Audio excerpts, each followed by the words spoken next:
This is the weekly wrestling report. We're going to review Raw, NXT, SmackDown, and preview Money in the Bank. Raw started off with a New Day promo. Um, Enzo and Cass interrupted the New Day promo to a big pop. This was, this was probably one of the better things of the night. You can't go wrong with having two of the most entertaining tag teams right now in the same ring. Exactly. Um, they joked back and forth. Um, Cass Did, insulted uh, Xavier Woods by insinuating that Enzo spent the night with Francesca.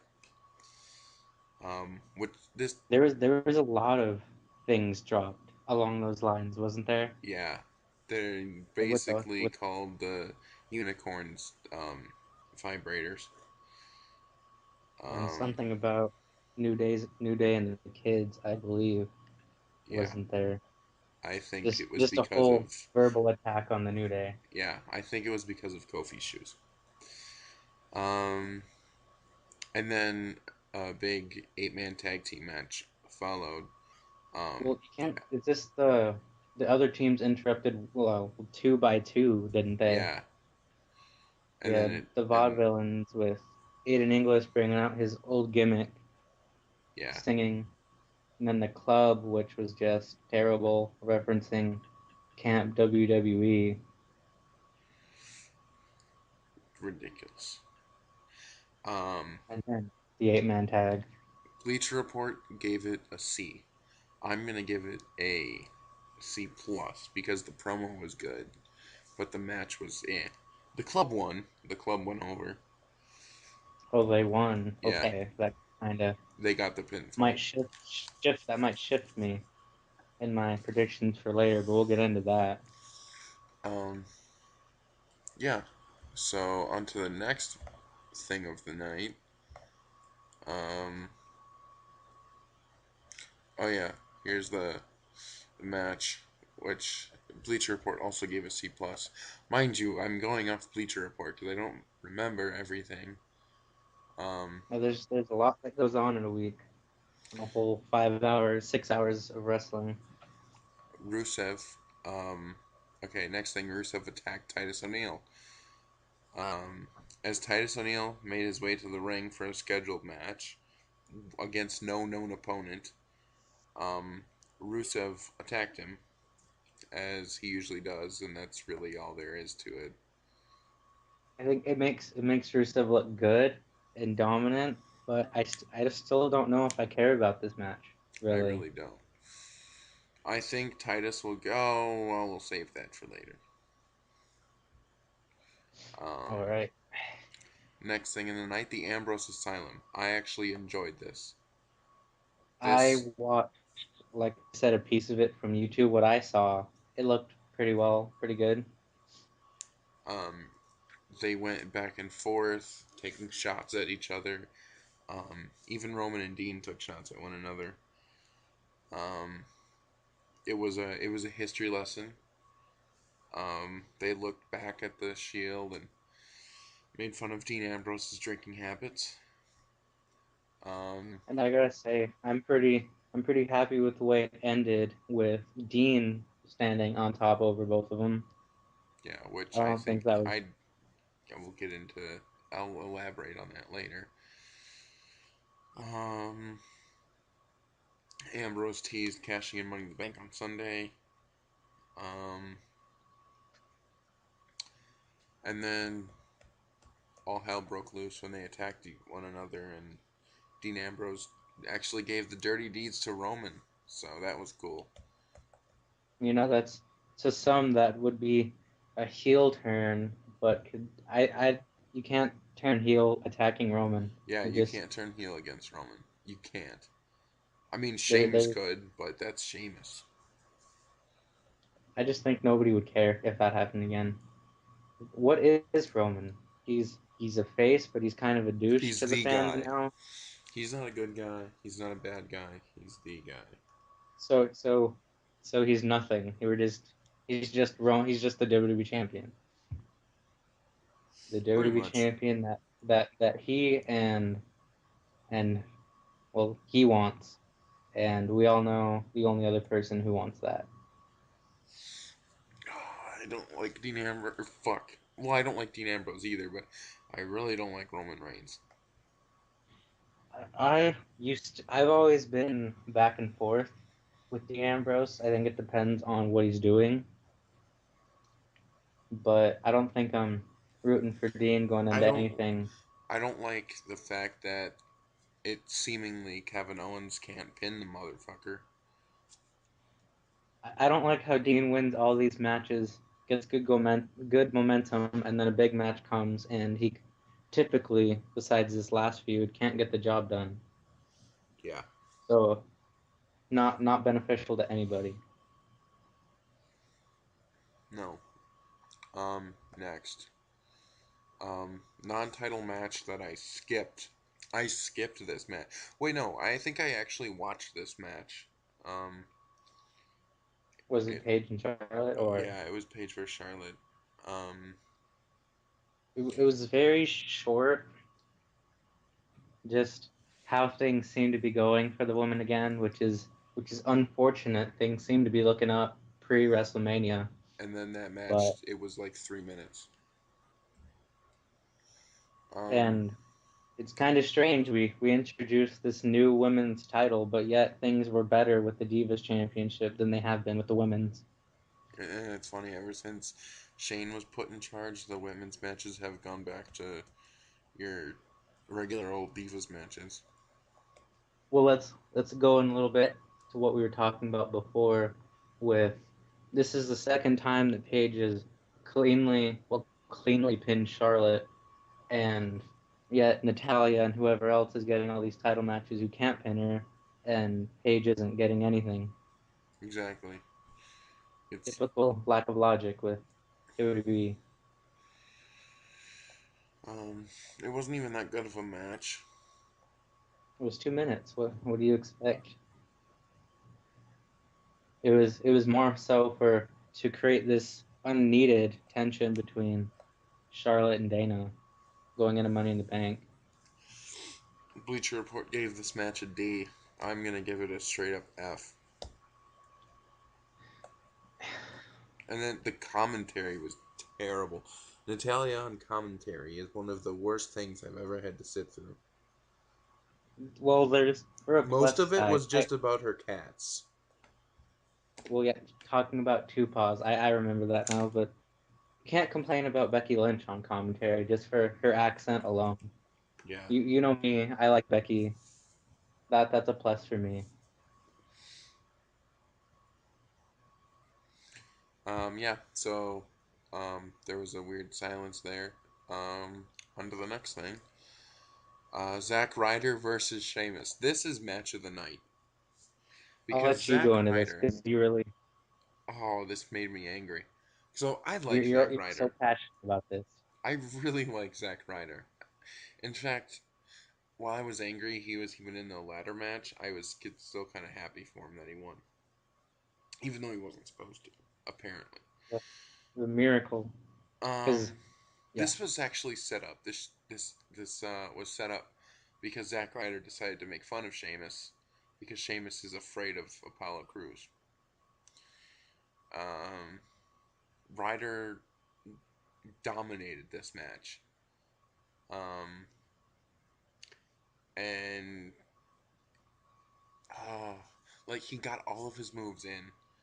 Um, and for whatever reason, he was doing a comeback, even though he didn't need to do a comeback because he was dominating the match. Mhm. Sheamus cut it off with a bro kick and won with one move. Um, Bleacher Report gave this a D minus. I'm gonna give it a Well, C minus because Zack Ryder was able to get most of his moves in. well, He I'm even gonna got I'm gonna be the the he even got the elbow drop. oh, he got everything in, Yeah, except for Rough and Rider. all, and then yeah, and then Sheamus was just. Well, I'm gonna be that person here. I like Sheamus personally. I always have, besides the whole King Sheamus thing. But I'm kind of glad that he's on TV and he's doing something in a pay-per-view. even though it might be just because he was in a movie and all that. You know how that goes with WWE in business. Yeah. Um. Okay, so Bleacher Report wrote an analysis on this match. Like they wrote analysis for everything, but I'm not gonna. I wasn't gonna read them, but I'm gonna read this one. Okay, this is what Bleacher Report said. This was the epitome of lazy booking. A foregone conclusion of a match that served only to set up a run in ahead of a match few can muster excitement for on Sunday's show. The audience never bought into Ryder's comeback because, contrary to popular belief within WWE Creative, one major victory at WrestleMania was not enough to make up for the complete and utter lack of upward mobility for him over the course of the last 4 years. This was a squash, plain and simple, and neither Sheamus nor Cruz is interesting enough at this point to draw anticipation from the audience. Well, let's go into that a little bit. Why why do you think Sheamus and Cruz aren't entertaining? I Um, think they're entertaining, but they're not interesting enough. Like nobody it's I'd cares about say this match. when you look at in-ring stuff alone, I'd say they're some of the best at like what they do Yeah, personally. Like Sheamus has always been Apollo really, Cruz. really good Yeah, Apollo Cruz is when it also comes. very good. But I think the problem overall is Apollo doesn't really have any character since coming to WWE. Yeah, He's just smiling, happy to be there, and he flips around and he's a big guy. Um, Sheamus doesn't really have any character going on right now besides he's a Hollywood actor now, so you can't really expect much out of this. that's what happens. You become a Hollywood actor, you lose your character. Because you're in the movie and then all you're for is Well, that's not advertising that's not really true, because the Hollywood thing helped out The Rock. and the Miz, but Well, more Miz that's style. that's well, this Miz is just a good. He's good at being arrogant, and a lot of people see these big A-listers as arrogant, and it just fed them. All So right, so next thing, Cesaro versus Sami Zayn. This is what Bleacher Report has to say. Two of the best wrestlers on the planet. Okay. yep, I'll agree with back. that. Um, so this match didn't end with a finisher. This match ended with a pinfall. Out Um, of nowhere. it was a What is sunset. that called? It's like It sunset was flip, yeah, and it's like a sunset power Canadian bomb. destroyer type thing. Yeah. Um, it was an 8 minute match. Good Um, time. Cesaro at one point in the match, he blasted Zayn with the European uppercut, of course. Um, multiple uppercuts The before the train trying, or yeah, before trying a Cesaro swing. Sami Zayn got out of it, and then there was a series of counters and reversals. So it was like PWG shit. well, if you watched NXT a few years back, you know that Sami Zayn and Cesaro is an amazing combination. You can't go wrong there. Exactly. Like their 2 out of 3 falls match was ridiculous. I would I would go as far to say that's one of my all-time favorite matches I've ever watched. The Um, 2 out of 3 falls, that is, not this yeah, match. that was at NXT Arrival. All right. So was Um, the other tag match next? I think so. The web page is loading. No, the contract signing. No, I thought that didn't close. I think that no, the No, that Jericho closed. That's right. yeah. Um, All right. John Cena in the middle of when he was in the ring by himself and talking about AJ Styles, and he put over other companies. Pro Wrestling Guerrilla, which Well, I was surprised by I that, marked for. especially that one.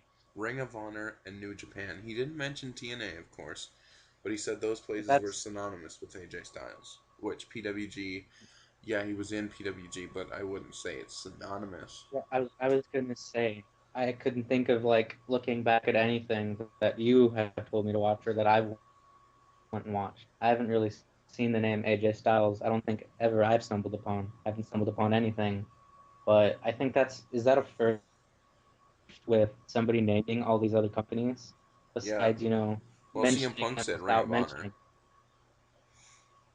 Because typically we have like commentary mentioning them without mentioning them, not using names. Yeah. Usually, like, commentary, if they mention New Japan, they'll just They mention just say Japan IWGP Heavyweight Champion or IWGP or Intercontinental just Champion. say Japan. Yeah.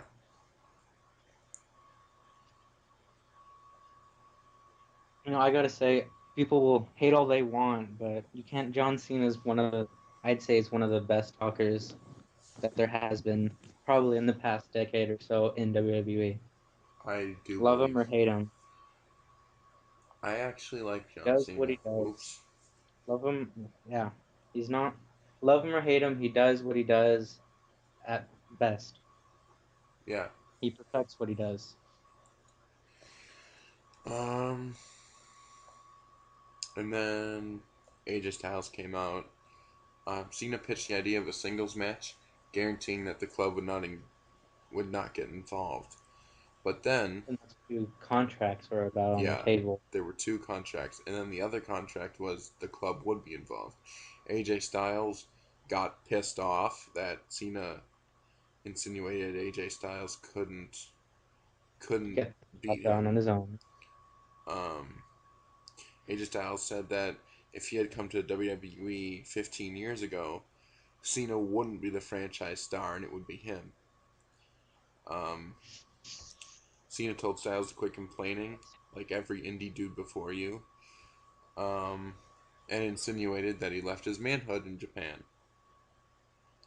Styles said he would beat his Kmart shopping We ass. can't we can't we can't skip over. You mentioned Kmart shopping ass, but you got to talk about John Cena's line. I thought it was a good line, sending him back to Japan on a On a bullet bullet train. train, Is and what then I sent you a message on Kick saying I didn't know you could take a train to Japan. Obviously joking because you can't. I still enjoyed Well, the not line. from I America. like Cena, and it was a little bit of word life John Cena showing through the cracks with this promo. A little I bit. think I really liked it. AJ Styles, John Cena. It is a dream match that I think probably both of us have wanted to see for years upon years now. I've wanted to see it for a long time, and now that I finally get to, I'm happy. I'm excited. I don't know if I we'll get more into that match when we talk about Money in the Bank, but I'll go just as far as say I'm excited, and I don't think I care who wins or not. I really This don't. one at least. I mean, I think AJ Styles needs to win it like he needs to, but when it comes Well, down to it, we'll get more into that as we get into the Money in the Bank pay-per-view. Let's not get ahead of next, ourselves. yeah, next, the match that never should have happened. The Lucha Dragons versus Kevin Owens and Alberto Del Rio, with a stipulation that if Owens and Del Rio lost, they'd be replaced by the Lucha Dragons. Does that mean we'd be seeing Kevin Owens and Del Rio versus the Dudleys if that were the case? Probably. Or Kevin Owens versus Del Rio. Um, alright. So, it's a result of a segment earlier on in the show. Kevin Owens and Del Rio were bickering. Um, Corporate Kane suggested that the match happen, and Shane agreed. Yeah, we Um, completely skipped over this. We haven't even mentioned Corporate Kane coming back yet. yeah, Corporate Kane. Well, Corporate Kane. Whenever he comes Co- back, he just comes out of nowhere and says something stupid. Cocaine, as I like to call him, Um, the During the entire match, Kevin Owens and Del Rio were arguing and fighting. Um, making it seem like they'd mess up and lose, Del which we Rio, know is going to happen. um, Del Rio got um, He rolled out of the ring after a Salida del Sol, and then almost got counted out. Kevin Owens threw him into the ring. Del Rio took a swanton from Sin Cara. Um, They were really playing it up here. This I didn't watch this one on YouTube. They were really playing it up like they were actually going gonna to go lose. with putting, yeah. Yeah. And then Kevin Owens had to run into the ring to break up that pinfall. He grabbed Del Rio by the arm and dragged him to their corner. And then tagged himself in. Um, and then almost lost. Almost. Um, Again with the false finish. he But went for a pop up power bomb. Sin Cara reversed into a springboard, and then some other stuff happened before. And then Sin Cara went for another running move, and then Kevin Owens power bombed him and was and at the won. end. Yeah, All so right. Kevin Owens basically wrestled that match on his own. And so this was Um, just little thing to make Kevin Owens look sort of good and filler pretty much, just to get these people on the show. yeah, And then the main but event was after that, correct? yes, Bleach Report gave this a C plus. I'll give it a B since Kevin Owens won, and he's my favorite. Dean Ambrose versus Chris Jericho with Sami Zayn and Kevin Owens on commentary. Oh Del yeah, I Rio, completely forgot. yeah, Del Rio's the guest timekeeper. Cesaro's the guest ring announcer, and it was bad. Um, I only saw the YouTube video like I mentioned before, and it didn't really show all those things. What I've heard is Cesaro should never do that again. And I heard one of the highlights was actually Del Rio's timekeeper. You watched. Can you go into that a little bit on how yeah. everybody did their So jobs? Del Rio was timekeeper. He rang the bell like an idiot, like like how most guest timekeepers do. It's like dang, dang, dang. Like they don't do it right. Yeah. Um, and Well, what I heard Cesaro's, people were saying he's just standing there like yeah, looking very he intimidating, was looking at them while holding the and they were hammer, just look and they and they kept just making look comments. okay. Um, like Kevin Owens and Sami Zayn argued. Kevin Owens obviously owning everyone on commentary. Surprisingly And sitting next to Byron. did he And then nothing to say there?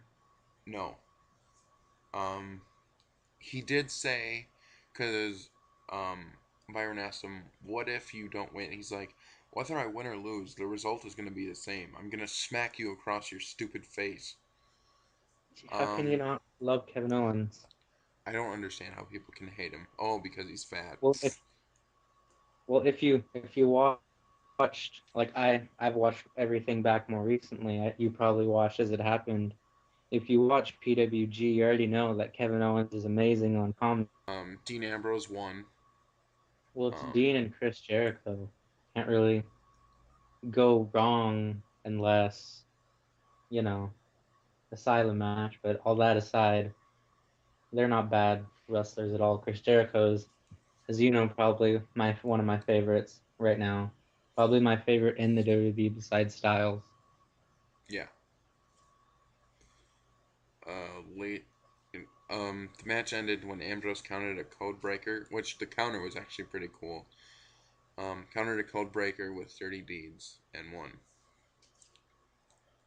And then, The of superstars course, in Sunday's match got involved post match, per exchanging the usual, finishers and signature maneuvers before the action broke down around the squared circle.